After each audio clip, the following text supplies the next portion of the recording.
وبه نعلو نحو القمة، وبه العزة وبه الرفعة، وهو الشافع يوم الغمة، وهو الشافع يوم الغمة.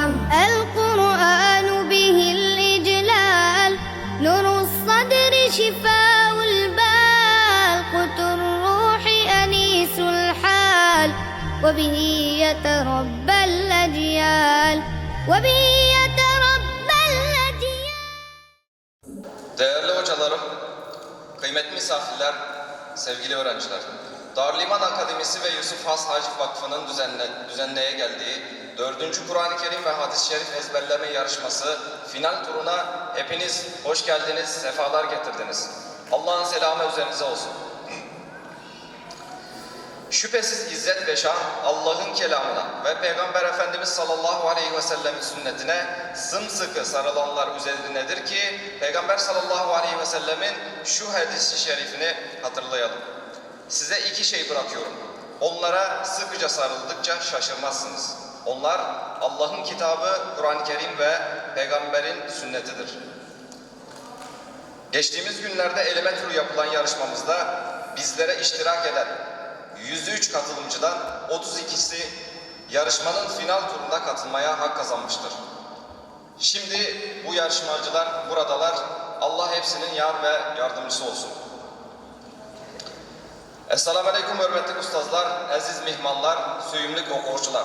Darül İman Akademisi ve Yusuf Has Hacip Vakfı tarafından o'rinlashtirilgan 2022 yillik 4. navbatlik Qur'oni Karim ve Hadis-i Şerif yodlash hal qilg'uch musobaqasiga kelganinglarni qizg'in qarshi olamiz. Peygamberimiz sallallahu aleyhi ve sellem'den sizlarga ikki narsa qo'yib qo'ydim. Ularga ching esilgan muddatcha ezib ketmaysizlar. Ular bolsunmu Allah'ın kitabı ve onun elçisinin sünnetidir. Degan hadisinin ko'rsatmasi bo'yicha o'tkazilib kelayotgan tanlash musobaqasiga qatnashgan musobaqachilarning umumiy soni 103 nafar bo'lib, bulardan 102 nafar qatnashuvchi hal qilg'uch musobaqasiga qatnashish salohiyatiga ega bo'lib bu yerga keldi. Ulug' Rabbimiz bugungi musobaqaga qatnashuvchilarga muvaffaqiyat ato qilsin. Hamda bu musobaqani xayrli tamom qilishni nasib qilsin. الحمد لله الذي أنزل القرآن ورفع به الإنسان وجعله نور القلوب والأبدان وكرم أهله بالفوز بالدنيا ويوم يحشر الثقلان وبشر حامليه وحافظيه بالمغفرة والرضوان والفلاح والفوز بالجنان. ثم الصلاة والسلام على النبي الهادي العدنان محمد بن عبد الله وآله وصحبه ومن سار على نهجه بإحسان.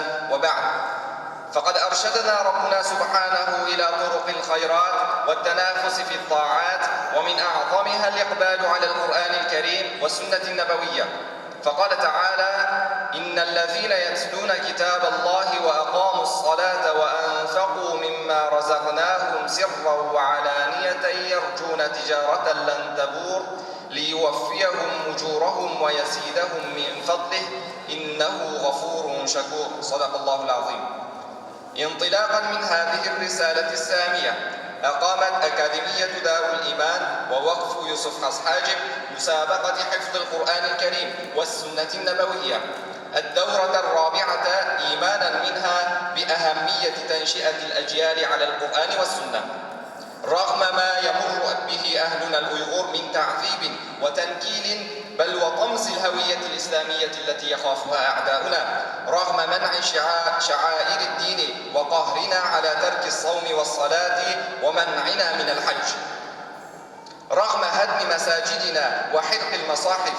رغم كل ذلك نقوم بتنشئة جيل قرآني فريد يحمل القرآن على صدره ويعمل به ويحرص على سنة نبيه. هؤلاء هم جيل القرآن الذي يغيظ الله بهم الكفار. هؤلاء هم الجيل الذي سيعيد لأمتنا مجدها وعزتها وكرامتها بإذن الله تعالى. فالعز كل العز لمن تمسك بالقرآن والسنة. قال رسول الله صلى الله عليه وسلم: خيركم من تعلم القرآن وعلمه. وقال أيضا: تركت فيكم أمرين لن تضلوا ما تمسكتم بهما، كتاب الله وسنة نبيه صدق رسول الله فيما قال أو كما قال تشرفتم على الجولة الأخيرة في مسابقة حفظ القرآن الكريم والحديث الشريف. Növbette programımızın gün tertibini kısaca çöndürüp öteyli. Birinci Kur'an-ı Kerim musabıkası. Kur'an-ı Kerim musabıkası 3 türde elinip berdi. Birinci tür 15 barlıklar grupsi. Bu grupta 8 nefer katnaşkıcı musabıklaşıdı. İkinci tür 30 barlık oğullar grupsi. Bu grupta 9 nefer katnaşkıcı musabıklaşıdı. Üçüncü tür 30 barlık kızlar grupsi. Bu grupta 9 nefer katnaşkıcı musabıklaşıdı. İkinci hadis şerif musabıkası. Bu grupta 6 nefer katnaşkıcı musabıklaşıdı. Üçüncü programdan ayaklaşıda ustazlarımızdan bir ustaz dua kılıp berdi inşallah. Növbette Kur'an-ı Kerim musabıkasıyla başlayımız.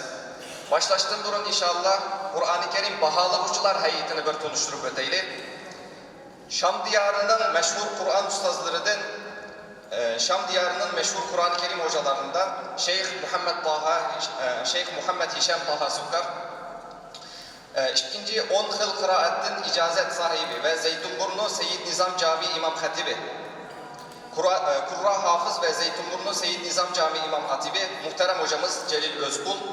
Üçüncü milletimizin işideki ulemalardan ve meşhur Kur'an-ı Kerim ustazı. Milletimiz ulemalarından meşhur Kur'an-ı Kerim hocası Abdülhamid Qaracı. Dördüncü Darüliman Akademisi ve Yusuf Has Hacip Vakfi Oğullar Kur'an-ı Kerim bölüm mesulü.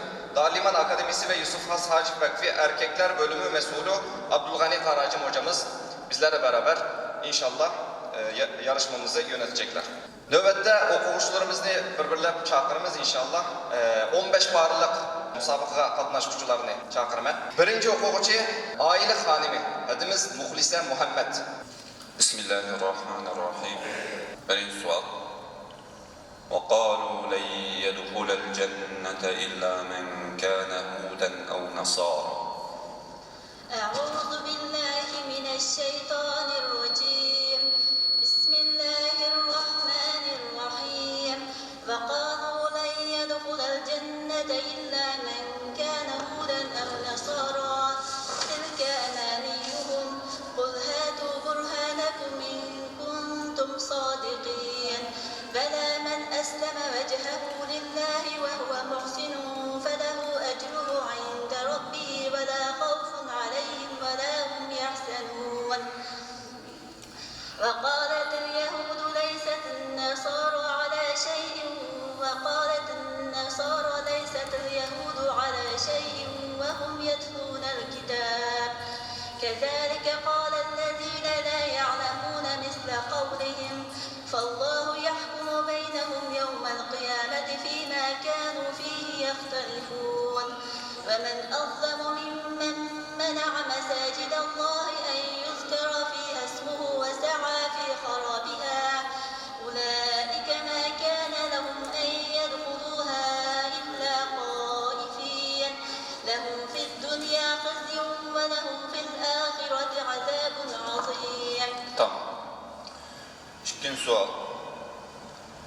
إنما يستأذنك الذين لا يؤمنون بالله واليوم الآخر.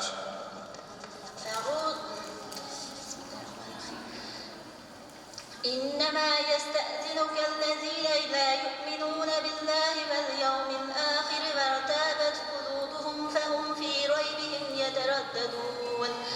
ولو أرادوا الخروج لأعدوا له عدة ولكن كره الله بعثهم فثبتهم وقيل اقعدوا مع القاعدين. لو خرجوا فيكم ما زادوكم إلا خبالا ولأوضعوا خلالكم يبغونكم الفتنة وفيكم سماعون لهم والله عليم بالظالمين. Ayetna 5 yandır. لو خرجوا فيكم ما زادوكم إلا خبالا ولأوضعوا خلالكم يبغونكم الفتنة وفيكم سماعون لهم والله عليم بالظالمين. والله عليم بالظالمين. لقد ابتغوا الفتنة من قبل وقلبوا الزبور حتى جاء الحق وظهر أمر الله وهم كارهون ومنهم من يقول ائذن لي ولا تفتني ألا في الفتنة سقطوا وإن جهنم لمحيطة بالكافرين. Tamam. Kaç sure bu? Sure Tevbe. Tamam maşallah. Üçüncü sual. يوسف أيها الصديق. يوسف أيها الصديق أفتنا في 7 بقرات سمان يأكلهن 7 عجاف و7 سنبلات خضر وأخر يابسات لعلي أرجع إلى الناس لعلهم يعلمون.